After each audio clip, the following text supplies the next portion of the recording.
醉过了，醒着呢，笑过了，哭着了，太多的委屈对谁讲？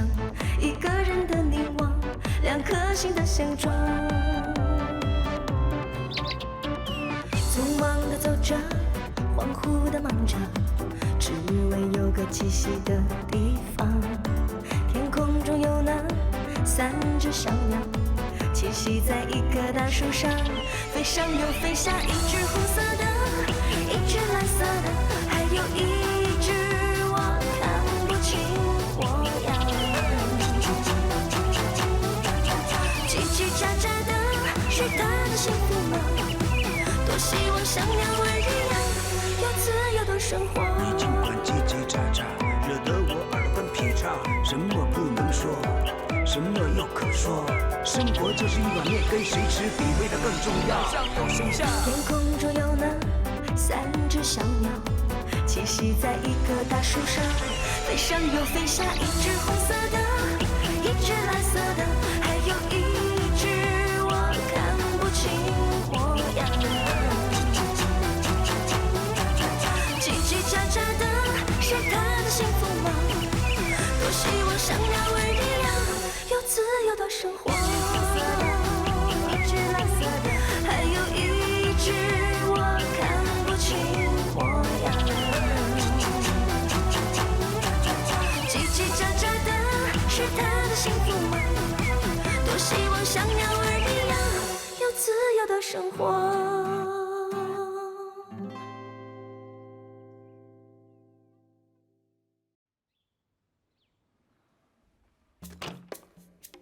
你既然不想让我给你爸妈打电话，那你就必须听我的话。那你必须和那个苏姐一刀两断，彻底的断了。你能做到吗？能。口说无凭，你给我写个字据，你必须写上我和苏姐老死不相往来。写就写，现在就写。写就写。好，那我拿纸去。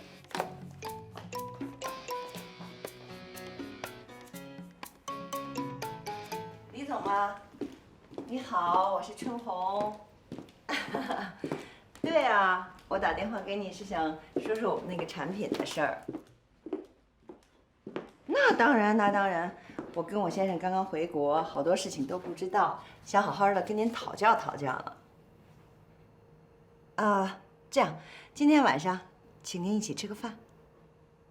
不行，您必须要来，酒店我已经订好了。好，谢谢您的闪光，那就这样，晚上不见不散。再见。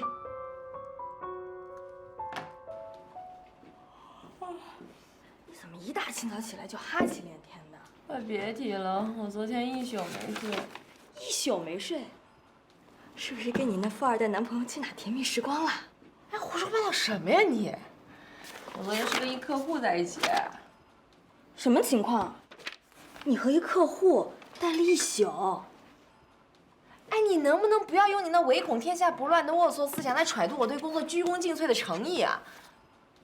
无不无聊你？哎呦，哎不，说真的啊，你说你有这么一有钱的男朋友，你还在这小破公司混个什么劲儿啊？啊，就你跑那几单广告，估计都不抵人家公子哥一顿饭钱。我要是你呀，我就回家做少奶奶去。哎，何佳，别人不了解我，你还不知道我吗？我苏姐可是靠自己生活，凭本事吃饭。她黄海底有钱，那是她的事儿，跟我有半毛钱关系。我要是喜欢她，她明天就算身无分文，我一样不离不弃。可我要是讨厌她，就算她堆了真金白银在我面前，我一样不理不睬。好样的，真给你们屌丝长脸。嘿，怎么就我们屌丝了，你就不是了啊？我不是。来来来，什么时候来？嘿，快快真困。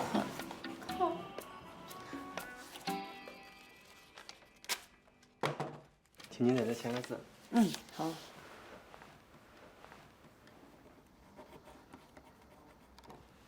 嗯，好。来，这请您收好。哎，谢谢。好，那麻烦你了啊。嗯。并且留步。没关系。谢谢你啊，再见。哪里？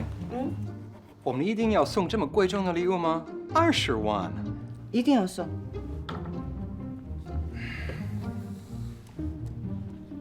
你们中国不是有一句老话叫“礼轻情意重”？嗯，所以其实礼物不过就是一个心意，只要能代表谢意和感情就 OK 了。我们为什么非要搞得这么奢侈？这好像是给对方一个压力。我们中国还有一句老话，叫礼尚往来。很多时候，礼物就是给人一种压力。他收了咱这么贵重的礼物，就得替咱办事儿，你明白吗？我不明白。慢慢你会明白的。哦，对了，我的卡里没钱了，晚上吃饭的时候麻烦你买下单。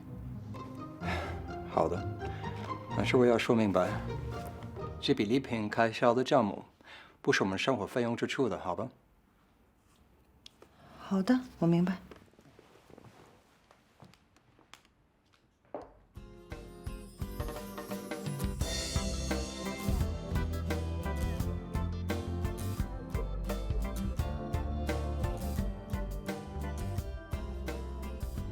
老赵，你可真行，偷偷认识这么好的女孩也不跟我汇报，幸亏被我及时发现。我们俩玩得高兴，聊得投机，她又是苏达的亲姐姐，这缘分不但我后妈都天理难容。老爸、后妈，看我怎么让你们俩终成眷属吧。首先，我要让你们成为有情人，但这事儿不能着急。对老爸要循循善诱，绝不能让他产生逆反心理。对苏简呢，就一步都不能放松。这后妈的称呼呀，就不能改。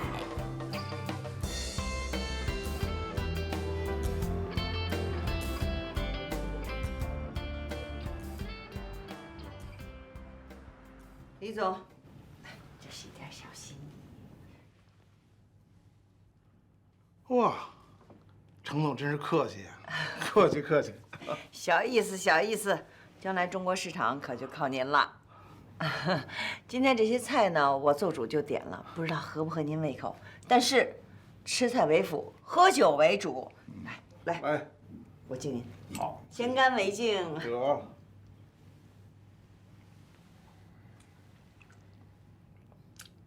嘿，维尼，敬酒啊 ？Sorry, honey. 来，啊，谢谢。来，我给您倒上。好。程总啊，你真是幸福啊，找了个美国老公，还这么爱你。哎呀，必须的。来，咱俩一块儿。来，好。好，喝完这杯咱们吃菜。得嘞，干啊！来，再给您满上。好，谢谢。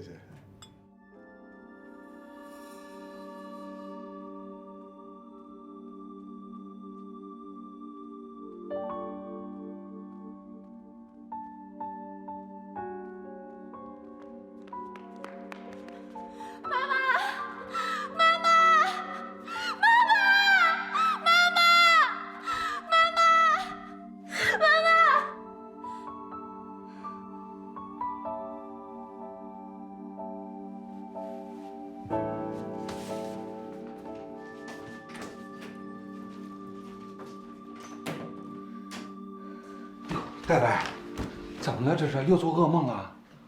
哎呀，可怜孩子，没事吧？没事。你信不信？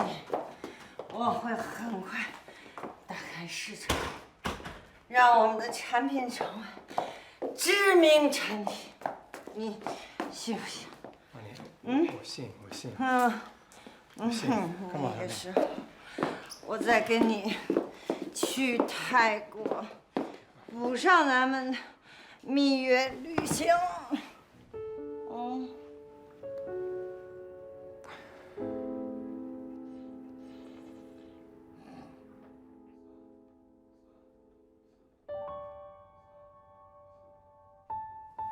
爸，我没事了，你回去睡觉吧。好吧。那我回去了啊。晚安，爸爸。有事叫我。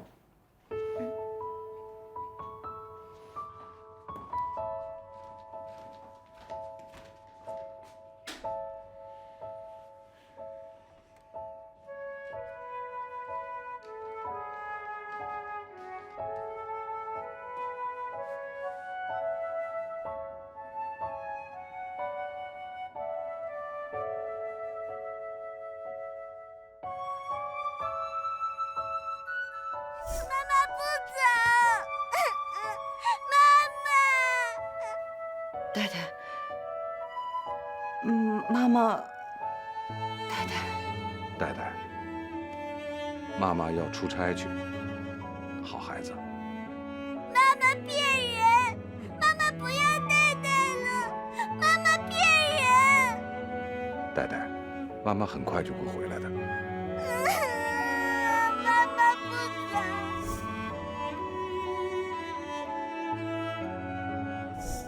我周大大有爹没妈过了14年了，我过够了。现阶段我的人生里只有2件事最重要，一是找后妈，2是高考复读。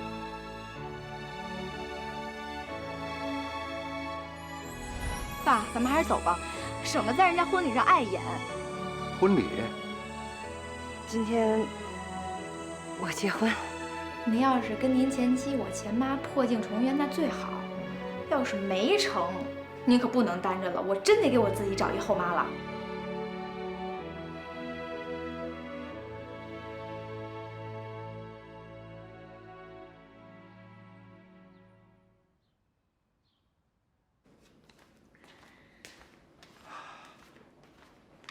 戴戴啊，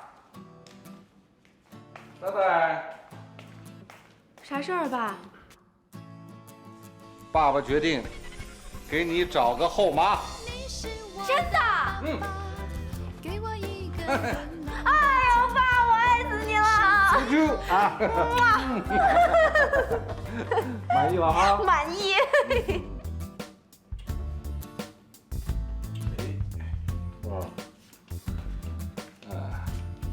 不错，非常标准的相亲打扮，肯定马到成功。有点紧张呢。哎呦，别紧张，放心吧，就您这气质，您这条件，加上本大小姐的精心打扮，您这造型堪称成熟稳重中透露出洒脱性感，低调干练中不失奢华大气，肯定能把那个30出头、40不到的女公务员一举拿下。拿下。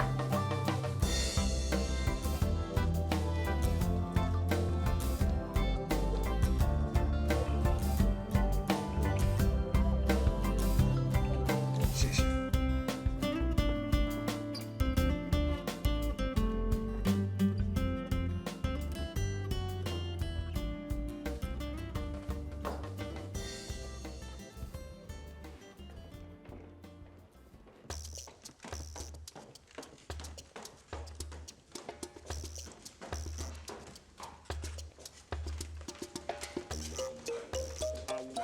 周医生，哎，陈小姐，哎呀，不好意思，哎呀，我迟到了1个小时，实在是太抱歉了。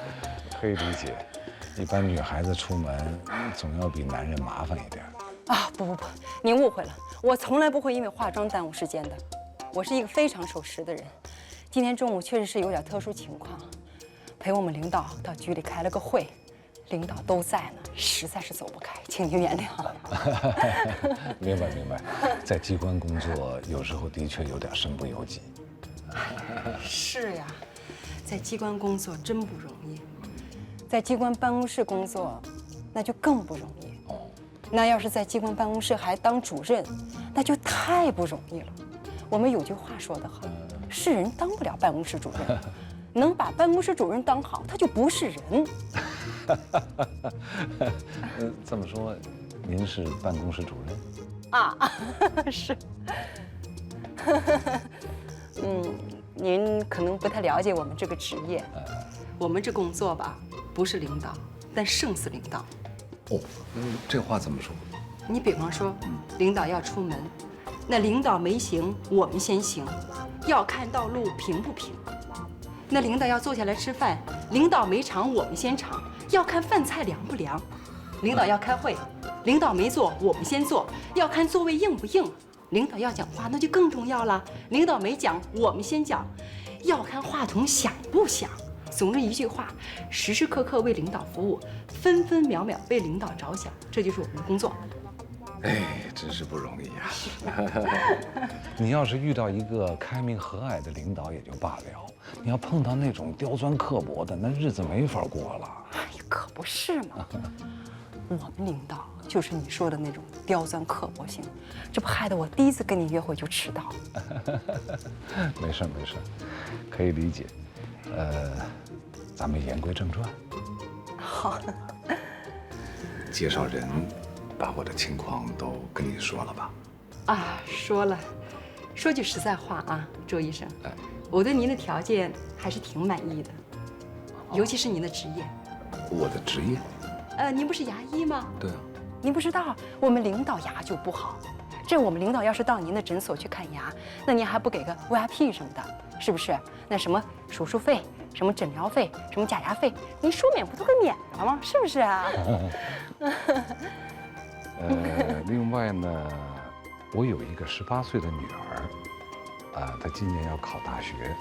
如果我们要在一起生活的话，日后就意味着你要当我女儿的后妈。你看，我不介意，我真的不介意。18岁了，是不是？对，都成年了，我相信我们的相处不会有什么困难。哎，你女儿好像是去年没考上，今年复读的是吧？哎，对啊。其实学习不好真没什么，我领导的儿子学习就不好，连考了3年大学都没考上。哦，这个情况应该不是这样。我女儿是去年她发挥的不正常，所以没考上。哦，跟你领导的儿子情况不太一样。哦，是，那是不太一样。我们领导的儿子吧，小时候得过那个小儿麻痹症，就是走路稍微有那么一点点跛。这不最近我们领导让我给他儿子介绍个女朋友，那我要是当了你女儿的后妈，你女儿谈恋爱，那我肯定得先惦记呀。你说是不是？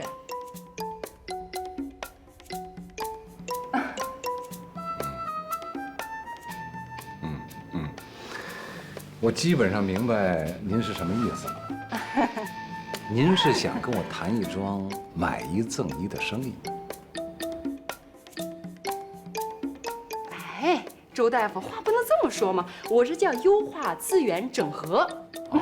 优化整合，对，就是把你们领导优化到我的诊所去做免费治疗，把我的女儿优化给你们领导的儿子，里外里舍得你一个。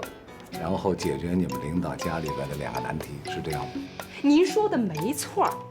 哦，我今天来跟您相亲是经过深思熟虑的。我认为现在的婚姻就是各取所需。我们都不是年轻人了，是不是？况且您还有过一段婚事，您不会不明白这个道理。现在我是叫优化资源整合，您说是不是？您的意思我完全明白了。您工作很忙。我就不耽误你更多的时间了，那就这样，好吗？服务员，哎，咱们结账。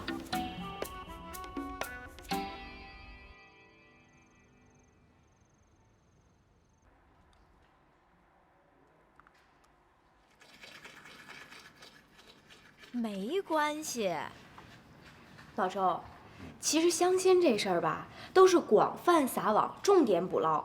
一次不愉快的经历呢，影响不了什么。听我的，重新振作，继续上路。一棵歪脖树倒下去，还有一片大森林等着你呢，是吧？倒是。我不是让那个女公务员啊给我搞灰心了，我是担心明天那个宠物医院的医生，这个路子很奇怪，他主动提出说要找一个有孩子的中年男子做结婚对象。我不知道为什么。这个我也不知道为什么，不过我倒是觉得，能喜欢小动物的人，一定都有一颗善良的心，是吧？哦。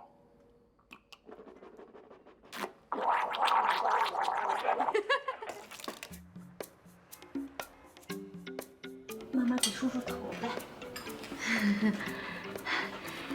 这是我的狗狗。那个我吧，我是这样觉得的，就是我觉得一个人如果喜欢小动物，这个人肯定特别善良。你喜欢动物是吧？当然，我跟我的女儿都喜欢动物。以前我还跟她一块养过小金鱼啊，什么小乌龟什么的。好，太好了，太好了。其实如果你家里边有这个喜欢动物的氛围，我觉得咱俩可以深入的聊一聊。好。乖。哎呦，我能问一下您这有多少动物吗？现在不太多，也就20来只吧。那你看这个是狗狗啊，这是猫咪，还有后面那个是小兔子，小兔子，还有这个里边那个叫仓鼠，还真不少啊。我印象中一般宠物店就是猫啊、狗啊什么的，没想到您这儿还有小兔子、小耗子。嘘，不能管它叫耗子，它听了会抑郁的。它叫仓鼠。仓鼠，我这现在还不是特别多呢。哎，我那边那个5只猫都没做手术，其中有2只猫已经怀孕了。然后呢，菲比，去，乖，哎，乖，没事，别怕。这个仓鼠你不知道吧？就这个小东西，繁殖能力特别强，它差不多1个月就能生1窝，1年差不多最少能生10窝。1年10窝啊，那够能生了。那这些动物都是客户寄存在您这儿了吗？不都是，有的是那个周围邻居放在我这儿给他们看管的，还有的是那个街上的一些流浪猫、流浪狗我捡回来的。没事，还有的是就是小的时候现在很可爱，我把它买回来，然后一直没人领养，我就把它养大了呗。挺好。那个菲菲小姐，我有个女儿，您知道哈？当然啊，这是我跟介绍人要求的，必须要找个有孩子的。为什么呀？他没有生过孩子的，他根本不理解父母对孩子的那种爱，是，他也就不能理解我对我这些孩子的爱，是吧？哪个父母舍得扔下自己的孩子呀？你舍不得扔下你的孩子，我也舍不得扔下我的孩子呀，对不对？你说的太对了啊！对，我知道喜欢动物的人呐，都把这些动物当成自己的孩子一样。那您这点小耗子，它仓鼠。对，仓鼠。我这个人啊，其实生活中挺无聊的，没有什么特殊的爱好，除了喜欢小动物。我把我的全部精力都放在动物上面了，这些小动物就是我的孩子，就是我的全部生活。如果你要想跟我生活在一起呢，就也得接受它们。您想开宠物店，我觉得挺好，但是我也想明确的跟您说一下啊，我来相亲呢，是为了给我的孩子找一个后妈。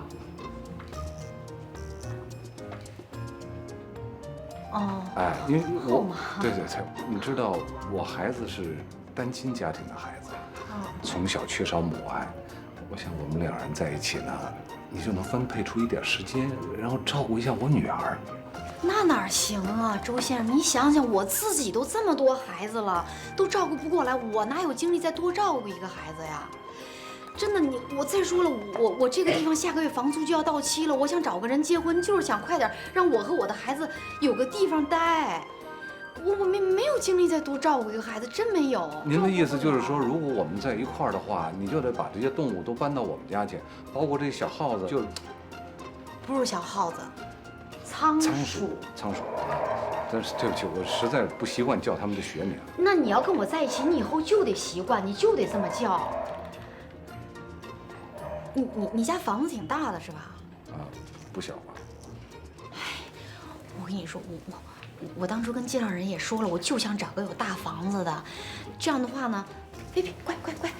这样的话呢，我这些孩子们呢都有地方待了，我的那些猫也不用做绝育手术了，多痛苦啊！到时候想生多少就生多少。哎，等你女儿上大学了，你把她的卧室腾出来，我让我的这些孩子们都住在里边，那个时候想生多少生多少，幸福死了。菲菲小姐，我相亲是为了结婚，不是要开家庭动物园。我更不能忍受你要把我女儿的房间改成你动物的产房。你什么意思啊？不是你不是挺有爱心的一人吗？哦，你的孩子是孩子，那我这么多孩子都不是孩子了，一点责任心都没有呢。照你这么说，那我觉得咱俩在一起根本不合适。确实是不合适。请你从菲比的椅子上站起来。谁的椅子？菲比她。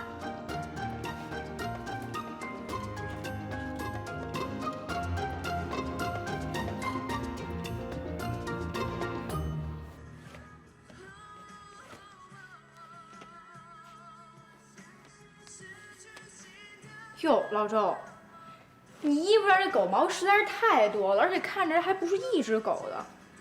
幸亏你没把那1年10窝耗子领回来，要不然呀，咱们家指不定成什么样呢。不是耗子，仓鼠。仓鼠就是耗子一种，瞎矫情什么呀？真是。哎，你说喜欢小动物的人都有爱心，我这回算是领教了。有爱心是好的。可谁知道这位的爱心能泛滥到在家开动物园的份上啊？不过老周，咱不能因噎废食，对不对？虽然呢，这相亲的道路是曲折的，但你得想想，我有后妈，你有老婆的未来是光明的，所以你得听我的，继续前进。哎，我这回给你找一特好的。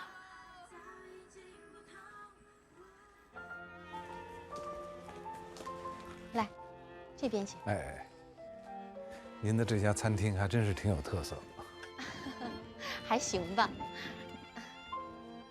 我经营这家餐厅已经10多年了，生意倒是一直都不错。哦，今天你一定要好好尝尝我给你准备这些菜，都是我们的意大利厨师为你做的。哦，感谢感谢。别客气，我这个人是开餐厅的，所以我认为生活跟做菜是一个道理。各种配料相互配搭调和，就是美味佳肴；反之就会难以下咽。其实，成功的婚姻就是一道美味可口的菜品；反之，如果是失败的婚姻，多半是因为没有选对食材。哎，你把婚姻比作食材，我觉得很有意思。但是我想补充一点，光选对食材恐怕还不行，还得有很好的烹饪方法，对吧？所以婚姻呢，我觉得是2个人相处很重要。周医生，你的观点我十分的同意。我跟我的前夫就是因为没有选对食材，做错了菜。我认为咱们俩是十分合适的配菜，最主要的是要找对一个烹饪方式。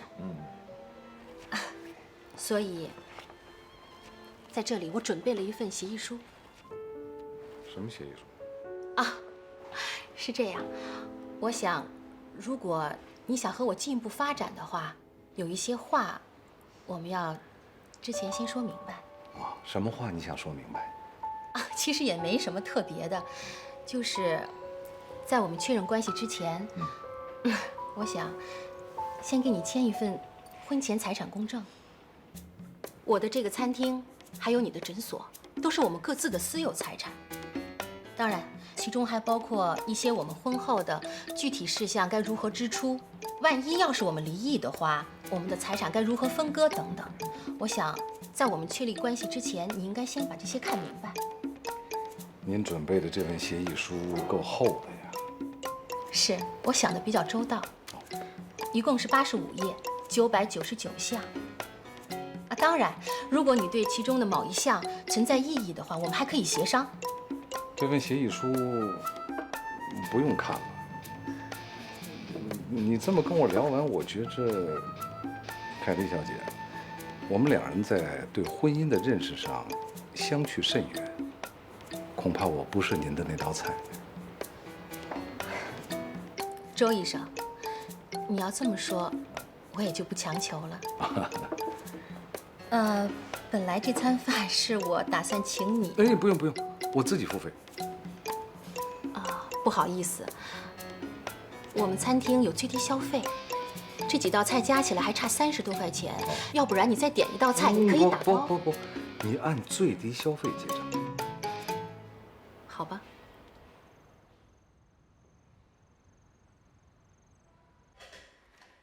戴戴啊，我希望你能明白，爸爸不是说不愿意完成你让我去找后妈的这个任务，实在是这个任务太过艰巨。这2天我都觉着我得了相亲综合症了，要不我觉得还是维持现状挺好。我绝不同意。我让您去相亲，明明是打着给我自己找后妈的名义，增进你跟诸多异性广泛接触的大好机会。你看谁家闺女像我这么宽宏大量、善解人意、尽心尽力的为老爹着想？我都做到这份上了，你可不能不思进取，有为难情绪啊！那你别逼着我相亲行不行？不行。不过我觉得您现在迫切要改变的是相亲对象。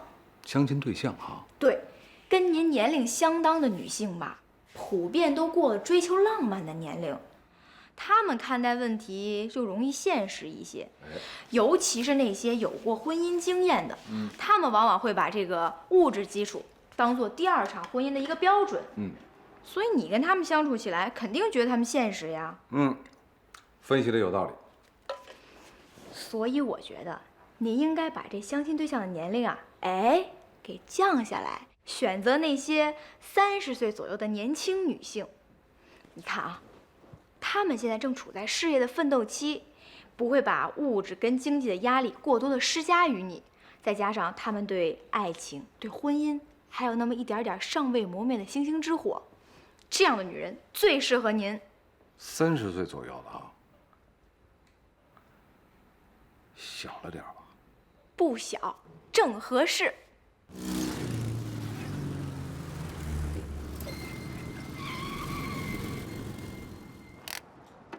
我是斑斑，不知道合不合你口味。先上车吧。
她怀孕了。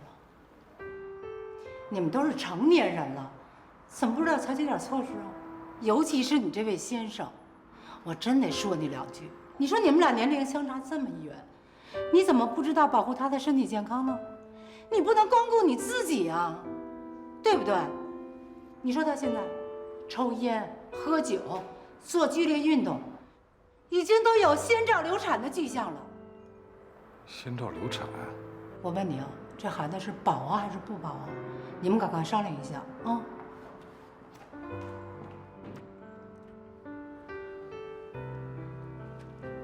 你这是怎么回事啊？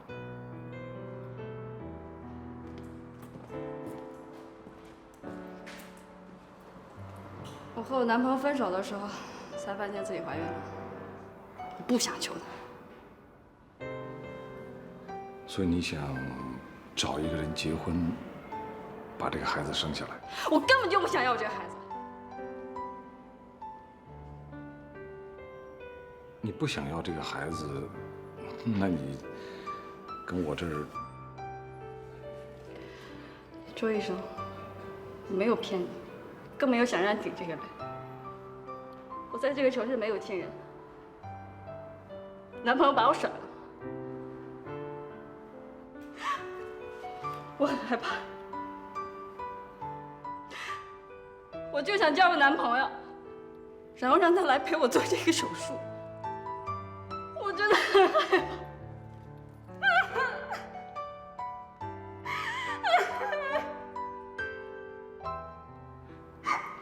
别哭了啊！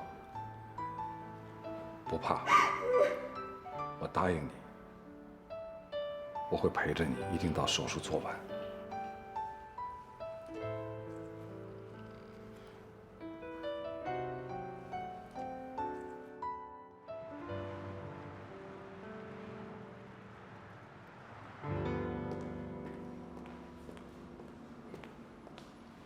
班班，都准备好了，跟我走吧。别怕，我在这儿等你。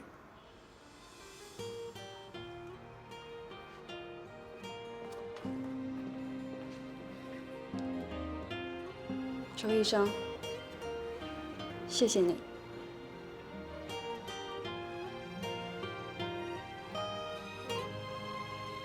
去吧。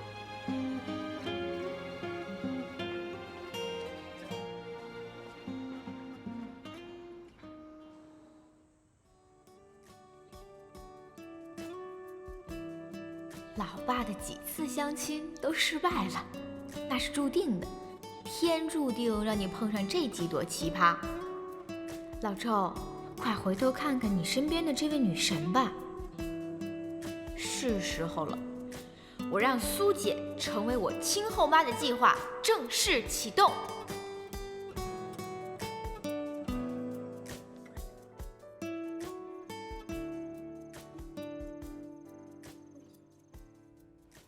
戴戴啊，我发现这30左右的也不怎么适合你吧？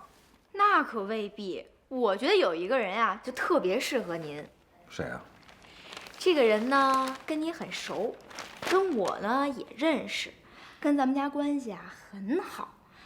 最重要的是，他符合我找后妈的所有要求，我呢还真叫过他后妈。苏姐呀，bingo！别瞎掰了，苏姐，你看啊，苏姐呢，我是她客户，她弟弟跟你是闺蜜，她男朋友又是文雅的外甥，这关系太复杂，不好不好。嗨，关系复杂，说明你们俩有缘分呀。再说了，那个什么黄凯迪已经是她前男友了，你跟那个文小姐又没有什么发展的可能。我跟他弟弟关系好，这不更有利于增进你们的感情吗？最重要的是，他可是一个为人正直、相貌出众、自强自立、心地善良的好人呐。你这还有什么不满意的呀？我听着是你喜欢的更多。那当然，给你找媳妇儿就是给我挑后妈，让我喜欢可是最重要的一条标准了。嗯。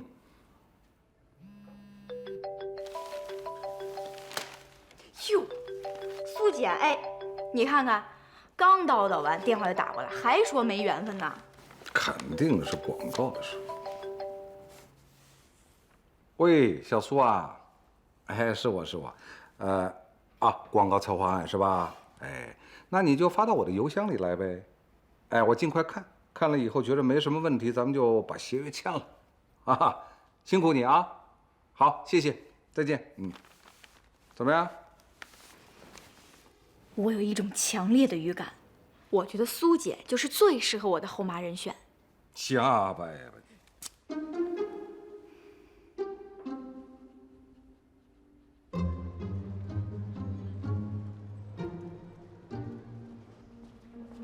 陈女士您好，我是您广告项目的负责人，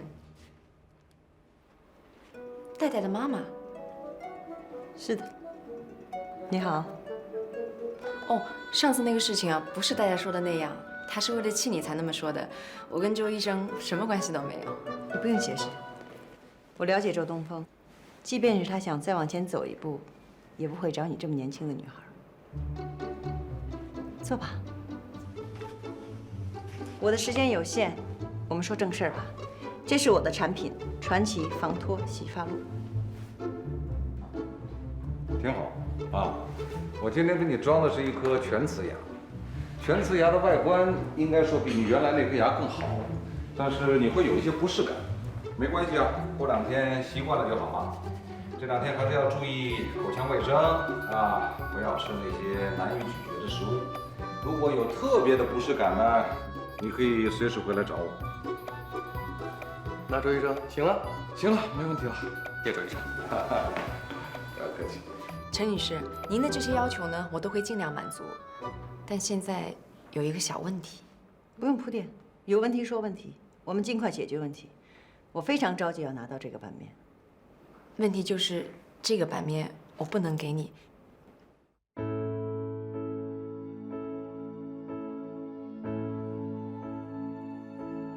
当鬓角露出几根白发的时候，看自己还似年少时的轻狂。当清晨面对太阳的时候，问自己是否忘记了初衷。当疲惫其实内心的